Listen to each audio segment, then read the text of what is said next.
روزہ ایک قوت پیدا کرتا ہے ایمانی شیطان کے خلاف۔ وہ کیسے پیدا کرتا ہے شیطان کے خلاف؟ اللہ تعالیٰ حلال کو بھی حرام کر دیتا ہے۔ جب بیوی کو بھی شہوت سے دیکھنا حرام ہو گیا اور یہ اس پہ قابو پا گیا تو اوروں کی عزت کو یہ حرام نظر سے کیوں دیکھے گا؟ جب یہ حلال کھانا چھوڑ گیا تو یہ جھوٹ کیوں بولے گا؟ یہ گالی کیوں دے گا؟ یہ غیبت کیوں کرے گا؟ جب یہ کان میں دوائی ڈالنا چھوڑ گیا کہ روزہ ٹوٹ جاتا ہے تو یہ اوروں کی غیبت کیوں سنے گا؟ اوروں کی برائی کیوں سنے گا؟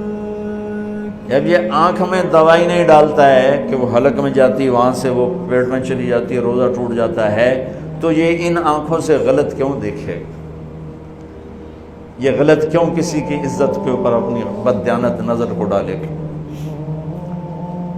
تو جب یہ اندھیرے میں بند کمرے میں ٹھنڈا پانی پڑا ہوا ہے اور ہاتھ نہیں لگاتا ہے اور اللہ کا دھیان اسے یاد ہوتا ہے کہ اللہ دیکھ رہا ہے، نہاتے ہوئے ہونٹ بند کر رہتا ہے کہ کوئی پانی کا قطرہ منہ میں نہ چلا جائے اور میرا روزہ نہ ٹوٹ جائے، خراب نہ ہو جائے، تو یہ جب اللہ کا اتنا دھیان اس کو نصیب ہو جاتا ہے کہ اللہ دیکھ رہا ہے، ورنہ کیا کسی کو کیا خبر کہ میں 2 گلاس پانی پیتا یا میں پیاس سے بول رہا ہوں؟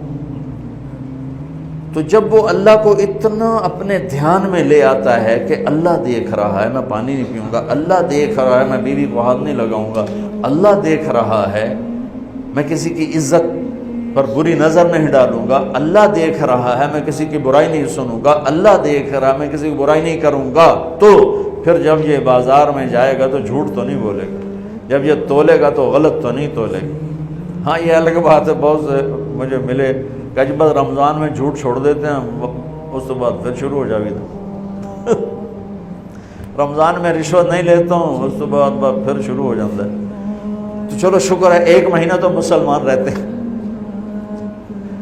اچھا اس کی وجہ کیا ہے کہ رشوت خور کہتا ہے جی رمضان میں نہیں، جی نہیں، رمضان میں جھوٹ نہیں بولنا، رمضان میں صحیح تولنا ہے، رمضان میں غلط نہیں تولنا ہے۔ کیوں؟